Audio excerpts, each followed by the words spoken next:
Bonjour à tous, j'espère que vous allez bien. Je vous souhaite la bienvenue sur mon balcon potager. Aujourd'hui, ce que je vous propose, comme nous sommes le dernier week-end du mois de mars, c'est de faire un bilan de tout ce qui a été fait ce mois-ci. Donc sur le balcon sud, parce que pour le moment sur le balcon nord, je n'ai toujours pas commencé. Vous verrez qu'il y a eu quand même pas mal de choses réalisées ce mois-ci. Je commence comme d'habitude par le coin des fraisiers. Et là, il y a vraiment eu beaucoup de changements. La première vidéo que j'avais réalisée le 26 février, je n'avais pas du tout filmé ce coin-là parce que c'était pas montrable tout simplement. À l'époque, donc, il y avait seulement deux petits bacs de devant qui comportaient encore les anciens pieds de fraises. Donc depuis, j'ai arraché les anciens plants. J'ai d'ailleurs été extrêmement surprise par la grosseur des racines qui fait que j'ai été obligée d'enlever tout en bloc et je n'ai pas pu récupérer du tout de terre. Donc ensuite j'ai mis en place le gros bac qui se trouve derrière et que j'ai rempli donc en faisant des couches successives d'épluchures de légumes et de terreau. Et les fraises ont été plantées donc le 2 mars. J'avais fait une vidéo à ce sujet-là, je vous la remettrai le lien en barre d'infos. Donc les fraises sont des généreuses de Combrailles qui sont en fait des fraises remontantes, puisque moi mon objectif c'est pas d'avoir une seule récolte abondante en une fois, mais d'avoir des récoltes étalées jusqu'au gelé. Depuis la plantation, les fraisiers se développent bien, on voit même des fleurs qui commencent à apparaître. Alors ces fleurs, je ne vais pas les laisser, je vais les enlever parce que je voudrais que la plante se concentre donc sur son développement et pas sur le développement de fruits pour le moment. Je pense que je laisserai les fleurs arriver, mais à partir de juillet, pas avant. Donc là, tout ce qui arrive, je vais les couper. Hier, j'ai mis en place le paillage puisque en ce moment, il commence vraiment à faire beau. Et donc j'avais besoin d'arroser les fraisiers tous les jours. Donc pour éviter l'évaporation, j'ai paillé. À côté des fraises, il y a donc un bac un peu fourre-tout où j'ai mis deux rangs d'épinards. Il n'y a pas grand chose qui soit sorti. À côté, j'ai fait deux rangs mélange radis et carottes. Donc évidemment, les radis sortent toujours beaucoup plus vite. Mais les carottes sont déjà là.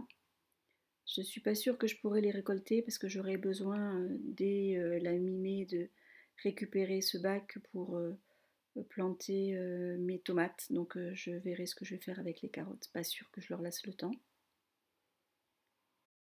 Et j'avais mis aussi deux rangs de navets, mais on voit qu'ils ne sont pas sortis. Il y a juste un navet là en haut à gauche. Et donc j'ai profité de la place disponible pour repiquer les quatre betteraves que j'avais donc semées en intérieur et qui commençaient un petit peu à filer. La jardinière d'épinards qui est presque prête à être récoltée. Alors elle s'est déjà bien fait grignoter par une bête, alors je sais pas quoi, donc là ça a bien été coupé. Et puis là il y a carrément un pied entier qui a été rongé par la racine, que j'ai laissé sur place. Ça va faire un semi-paillage. Un bac de petits pois, donc ça ce sont des petits pois qui ont été semés le 27 février, donc ce sont des petits pois lisses, le petit provençal. Et j'ai également mis devant et derrière un rang de radis. Ce doit être des mélanges de radis roses de 18 jours et des radis chandelles de glace, je pense.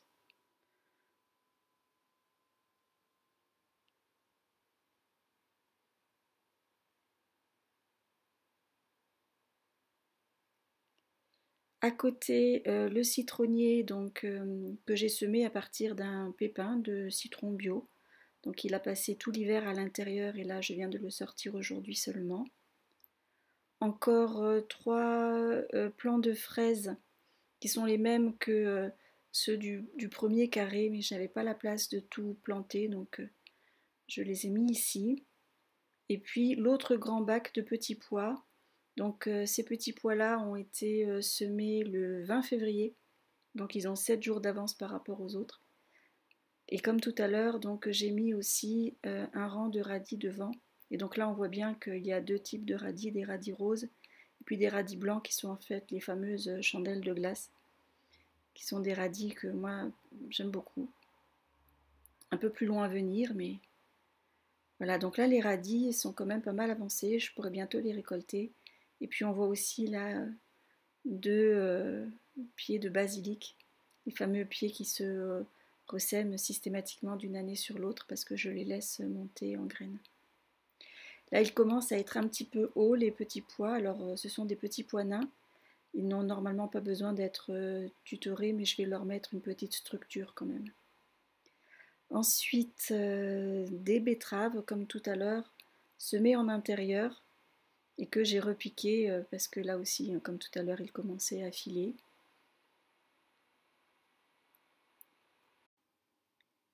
Ensuite, le bac de carottes. Donc carottes qui avaient été d'abord semées en intérieur et que j'ai sorties par la suite. Ce sont des carottes touchons. Et alors en plein milieu, c'est ce que j'avais dit la dernière fois, il y a un pied de tomate. Alors j'avais dit que j'allais l'enlever. Et puis finalement, il est toujours là. Je suis un petit peu curieuse de voir ce que ça va donner, ne serait-ce que pour vérifier la tolérance au froid. Ensuite, un pied de mûrier tabéri, donc qui est un croisement mûre framboise, qui a été planté exactement comme les fraises, donc le 2 mars, et qui va bien. Il fait plusieurs petits rejets. Alors je m'attends pas par contre à avoir des mûres cette année, hein, probablement l'année prochaine. Et à côté, un framboisier de la variété Zeva, pareil, planté le 2 mars. Alors là, ça c'est sûr, j'aurai rien cette année. Manifestement, c'était une bouture. Donc quand je l'ai reçu, il y avait juste une branche. Donc voilà. Là, une petite balconnière de salade à couper. Donc c'est de la salade Red Bull. Donc là, depuis ma dernière vidéo, elle a bien poussé. Je pense que je vais pouvoir commencer à récolter d'ici une petite semaine. Et à côté, donc j'ai repiqué hier deux plants de menthe. Donc j'ai une menthe fraise et une menthe chocolat. Alors je les ai repiquées hier parce que comme vous le voyez, elles étaient dans des tout petits godets. Et en fait, avec la chaleur qui commence à faire sur mon balcon, il n'y avait pas assez de substrat et donc ça séchait de façon importante, même en arrosant tous les jours. Donc là, je me suis dit qu'il était largement temps de les mettre dans une jardinière pour qu'elles aient plus de place. Alors pour le moment, je les ai mises sur le balcon sud, parce que sur le balcon nord, je n'ai quasiment pas de soleil pendant la journée. Mais d'ici, je pense, le mois d'avril ou de mai, les menthes iront au nord où elles seront quand même mieux. Et puis ça va me libérer de la place au sud parce que j'ai quand même pas tant de place que ça. Et donc la menthe supportant assez bien la mi-ombre, je les mettrai plutôt de l'autre côté.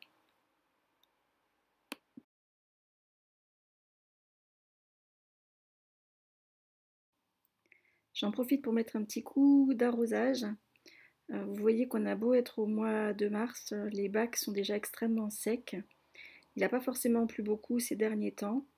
Et là, aujourd'hui, par exemple, il fait 21 degrés, mais 21 degrés sous abri, c'est pas la même chose que sur mon balcon sud en plein soleil. Et donc, même au mois de mars, eh ben, c'est extrêmement sec. Alors ça, c'est vraiment quelque chose à prendre en considération quand on fait un potager sur son balcon. C'est l'obligation d'arroser quasiment tous les jours, voire 2 fois par jour quand il y a des périodes de canicule, même à partir du mois de mars.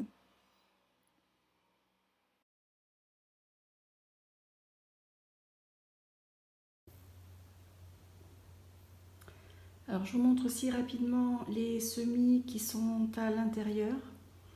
Donc les plus anciens, c'était ces deux godets avec des piments d'Espelette. Donc ils sont quand même très beaux, enfin je suis assez contente. Donc ceux-là, ils ont été semés le 30 janvier. Bon là j'en ai un qui est mal formé, en fait il a eu un petit peu de mal à sortir de sa graine. Bon pour le moment je l'ai laissé, mais je m'étais dit que peut-être il allait rattraper les autres, enfin bon que ça allait aller. Mais bon, je pense que ça sert à rien, il ne rattrapera pas, ça restera un plant chétif. Donc je vais l'arracher, mais j'ai quand même 2 plantes de piment d'Espelette qui vont bien. Ensuite j'ai mis des poivrons. Alors la dernière fois que j'avais fait une vidéo, il n'était pas sorti, donc je me demandais si il faisait pas un peu trop froid chez moi puisque je ne chauffe pas. Depuis ils sont sortis et là c'est pareil, hein, ils vont plutôt bien. Donc ils grandissent assez vite, je suis contente. Dans celui-là il y en a 3. Enfin dans celui-là il y en a 2, je pense que je vais finir par en enlever un aussi. Histoire qu'il n'en reste plus qu'un par godet. Pas qu'il se fasse trop de concurrence.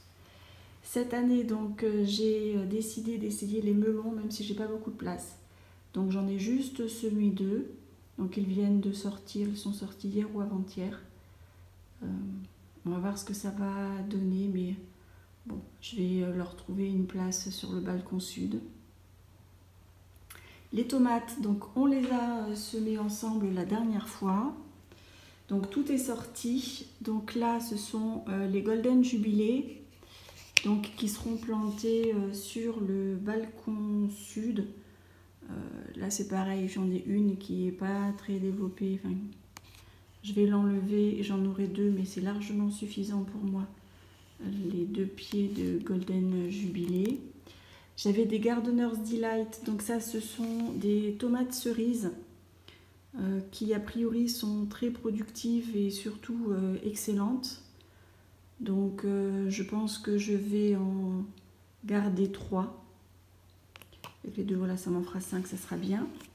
Les Mascotka, donc qui sont des tomates que je ne connaissais pas et dont j'attends beaucoup, mais alors elles sont pas jolies. En fait, je vais vous remettre l'image du site. Ce sont des tomates qui ont un port retombant, donc qui ne sont pas obligées d'être tutorées.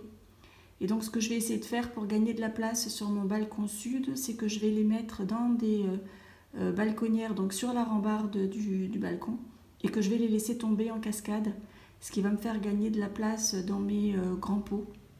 Donc j'attends beaucoup de cette variété-là, mais en fait, toutes les 3, là, quand elles sont sorties, elles sont restées coincées dans la graine.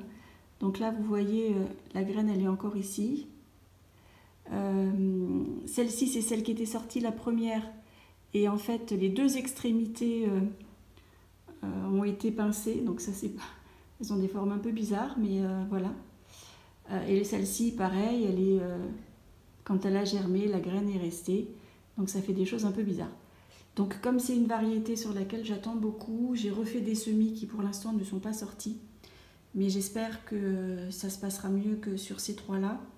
Et que j'aurai des plants quand même assez vigoureux. Et puis ça ce sont les Bloody Butcher. Donc je vous avais expliqué la dernière fois que ce sont des tomates qui viennent de Hollande et que je vais planter sur le balcon nord. J'avais déjà fait, ça se passe relativement bien. Donc voilà, c'est juste pour dire que si vous avez un balcon qui n'est pas orienté plein sud, ce n'est pas une raison pour ne pas planter les tomates. En fonction des variétés que vous allez choisir, ça peut marcher. Alors, évidemment, moins on a de lumière, plus il faut privilégier des tomates qui se développent vite et qui sont de petit calibre. Donc, on ne va pas mettre des cœurs de bœuf sur un balcon nord, mais on peut mettre des tomates cerises ou des tomates cocktail, et surtout des tomates qui sont précoces, c'est-à-dire pour lesquelles il y a un temps entre le moment où on les sème et le moment où on le récolte le plus court possible. Donc voilà, quand on a des mauvaises conditions, on s'adapte, mais c'est possible quand même de faire des tomates. Je vous montrerai ce que ça donne, je l'avais déjà fait une année, ça avait plutôt bien marché. Et puis j'avais planté aussi, semé du basilic. Donc comme j'avais expliqué, j'ai du basilic qui se ressème d'une année sur l'autre dans un grand bac. Ce sont des variétés basilic cannelle et basilic grand vert. Et donc là, j'ai semé du basilic pourpre, parce que ça, je suis sûre que je n'en ai pas dans les bacs. Alors, il y a aussi quelques basilics verts qui se sont replantés. Là, il faut encore que je m'occupe maintenant du basilic citron que j'ai pas encore semé. J'ai pas encore semé la coriandre non plus, il faut que je m'y mette. Et en termes de fleurs, j'ai semé les capucines, mais elles sont pas encore sorties, donc je vous les montre pas. Et il va falloir que je sème la camomille et le calendula, que j'ai toujours pas fait non plus, donc il me reste encore quelques petites choses à semer. Voilà, maintenant on a fait le tour de tous les travaux qui ont été réalisés au mois de mars. Je referai probablement un état des lieux à la mi-avril et puis fin avril. Je referai comme ça régulièrement toutes les fins de mois des petites vidéos pour vous montrer l'évolution des semis et puis des choses qui sont plantées dans mes bacs. Bon, mais écoutez, j'espère que ça vous a plu, que vous-même vous avancez bien dans vos travaux de jardin et de vos semis. Et puis je vous souhaite un bon week-end ensoleillé et je vous dis à bientôt.